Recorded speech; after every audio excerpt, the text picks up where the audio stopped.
How I sell what I do without really selling what I do.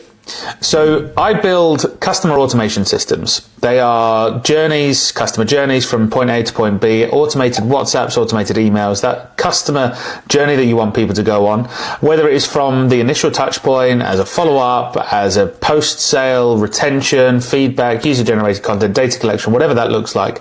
I build those out in an automated way for businesses. And when I explain what you can do with that, very often people will then just on the front foot say, oh, well, how do you do this? Because I have a business and I can use it for this. And there are bits where I will say things that will just spark their imagination on how to use it. And I know that's going to happen. And I'll be very, very blunt with people. I allow them to have that conversation because I want them to understand the value of it and essentially close themselves. I will quite happily in these videos and across networking meetings, keynotes, conferences, everywhere, explain to you exactly how to do all of this. Realistically, what will happen is you will take that away and you'll go, fantastic, I want to do it. And then you'll realize how much work it is and how much time it's going to take for you to learn it. And there's a bit of urgency in your mind because when you realize what you can do, you start realizing what you're missing out on. And that urgency very often prompts you to come back to me and say, Chris, I love the fact that you're doing this and I'm learning from you, but how much will it cost for me to get you to put it in place for now and then I can do it moving forward? Fantastic. Here's a quote. From that stage, I don't need to sell what I do. What I do offers value to businesses. And that may sound really arrogant for what I'm saying, but not very many businesses have this in place.